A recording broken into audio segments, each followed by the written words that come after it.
दोस्तों, अब तक हम एक रूढ़िवादी प्रथाओं से हमारे रोजमर्रा की जिंदगी में एक मशीन की तरह जी रहे थे। दिन ब दिन हमारे अंदर दूसरों के प्रति आदर और प्रेम की भावना कम होती जा रही। तब अचानक एक दिन दुनिया को अपने वश में करने एक वायरस पैदा होता है। एक राक्षस के रूप में आने वाला वायरस सारी दुनिया कांप जाती है और एक ऐसा दौर शुरू होता है जहां इंसान इस वायरस को बचने के लिए अपने घरों में बंद होना पड़ता है, कैद होना पड़ता है। ऐसा नज़ारा पहले कभी इंसान ने नहीं देखा। अब ऐसे वक्त में इंसान जो अब तक मशीनों की तरह दिन रात काम करता था, वही इंसान के पास अब फुर्सत थी अपने लिए और अपने परिवार के लिए।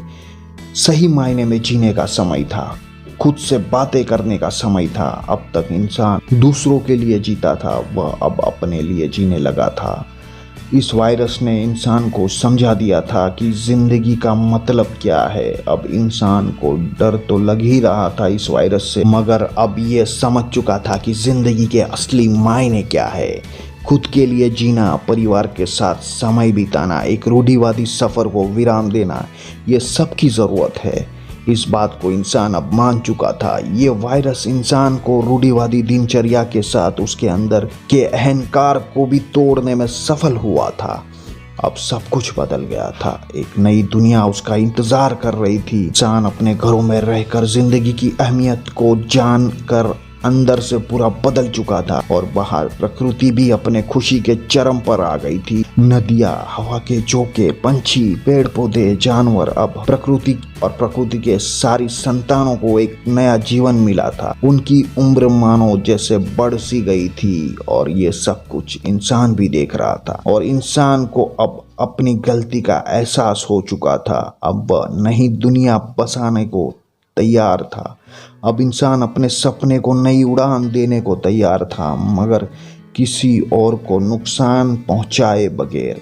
इसको जहां सारी दुनिया एक राक्षस समझ चुकी थी, वहीं पर इंसान ये सोचकर हैरान था कि ये वायरस अभिशाप है या वरदान। क्योंकि दुनिया का हर रिवाज, हर रस्म को बदल कर एक नई दुनिया को बसाने का आगाज लेकर आया था ये वायरस, और अब सफल होता हुआ नजर आ रहा है।